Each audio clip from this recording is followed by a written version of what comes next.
Hey everyone, today we're going to try to make some jalapeno cheddar sourdough. So I've only made one loaf of sourdough bread, but this is going to be the second one and we're going to do a little jalapeno and cheddar. So first things first, we got to get our active sourdough starter. So we're going to do 100 grams of that. I'm going to put 100 grams of our active sourdough in here. And then we need to do approximately 375 grams of some warm water. Right there. And we'll give this a little stir. Mix it together a little bit. Evenly distributed. And then we're gonna go with some bread flour. So bread flour is gonna give us a little bit extra of our gluten. Higher gluten content than all-purpose flour, so we're gonna use this, and we're gonna do 500 grams of it.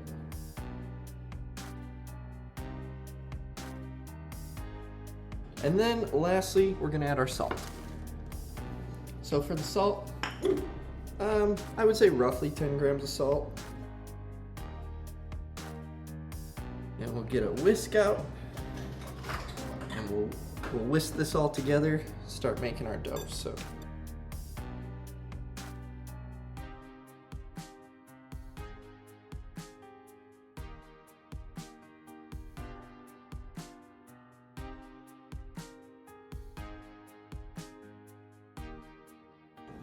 now that we have this rough dough formed here, we'll get it centered up there. It's definitely rough, definitely sticky. We'll cover this with a wet towel for 30 minutes and then we're gonna perform our first stretch. So I'll get a wet tea towel, put it over this, make sure it stays moist on the inside, and then I'll wait 30 minutes and I'll come back for the stretching. And there we are. We're gonna wait 30 minutes, we'll come back and we'll see where we're at. All right, so we're back and we're gonna perform our first fold. So we're not gonna put any other ingredients in yet, but this is gonna be the first fold. At the second fold in a half an hour from now, then we're gonna put the jalapeno and cheddar in. So here we go. We're gonna perform 8 folds, so I'm just gonna turn it in quarters. It's gonna be very sticky right now, but over time, it'll get better.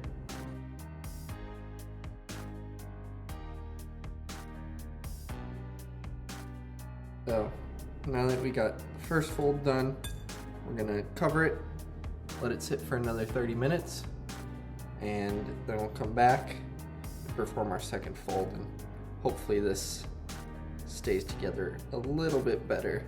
It is very, very sticky right now. So we'll check back in 30 minutes. All right. We're back for the second set of folds. So in this set, we're actually gonna start putting in the cheddar and the jalapeno. I got the jalapeno pickled, so I have it being dried out right now, and I'm gonna add it to the dough as I'm performing the folds. So we dry out the jalapeno because we don't want a little extra moisture in here. We already have a wet enough dough. So that added moisture is not something we're wanting. But we're gonna slowly incorporate cheese and the jalapeno and fold it in to here. So it's about a 1/4 cup of jalapeno and about 4 ounces of the cheddar cheese.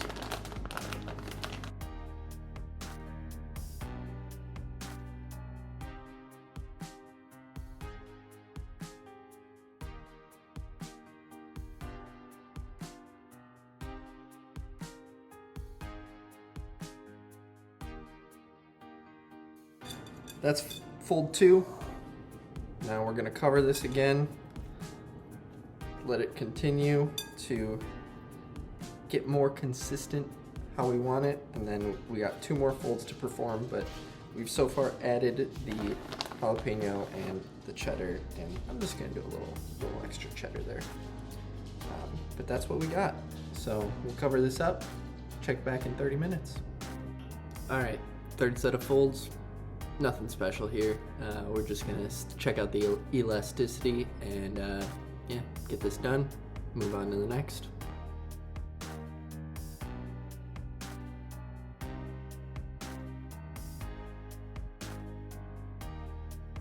Got our third set of folds. We'll cover this up, wait another half an hour, and move on to the last fold. All right, so now we're gonna perform our last fold, and then I'm gonna cover it for its bulk fermentation, and that's gonna be the first prove. I'm actually gonna cover it with a lid. Some people cover it with like plastic wrap or with towels, but yeah, I like to cover it with the lid. Keeps it a little bit more pressurized in there. So we'll do the last fold.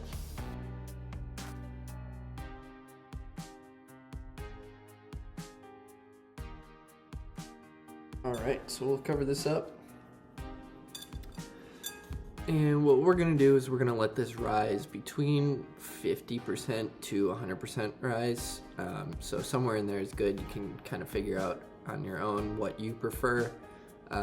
That's gonna take anywhere from say 4 hours to 10 hours. Maybe even as little as 2, depending on how warm you keep your kitchen, but it's about summer here, so I'm expecting it to be anywhere 4 to 6 hours where I'll get the rise I want. It's afternoon here, so we'll check back in tonight after the rise though. So we're just gonna cover this up and move on. All right, so the dough has finished rising. So what we're gonna do is we're gonna get it laid out onto the counter here, got it all floured up, and we're gonna shape it into our round, and then we're gonna let it rest a little bit before we put it into the proving basket. But let's get this taken out and put together.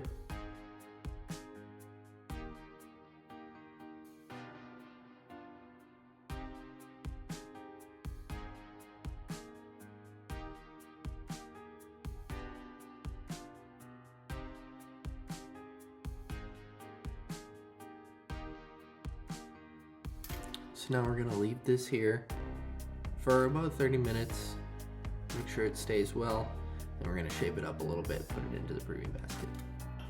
All right, so what we're gonna do here is get this shaped up a little bit more again, and then we're gonna put it in our proving basket, put it in the fridge overnight. It can stay in the fridge for anywhere between 1 and 48 hours.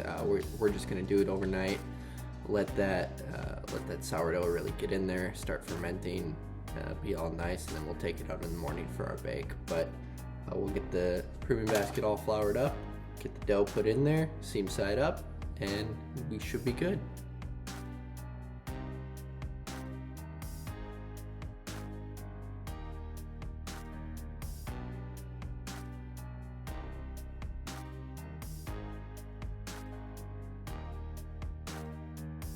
So we'll get this all covered up and put it in the fridge here, and we'll be good.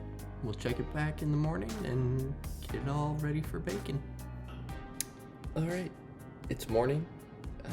So it's been going for about 8.5 hours that we've had it in the fridge. So we're gonna take it out, we're gonna score it, and then we're gonna get it baking. We'll bake it at 450 for about 30 minutes, and then we're gonna take the lid off to let it really golden up on the crust, and we'll do that for about 10 more minutes, and then we should be done with the bread. But let's get it out and let's see where we're at.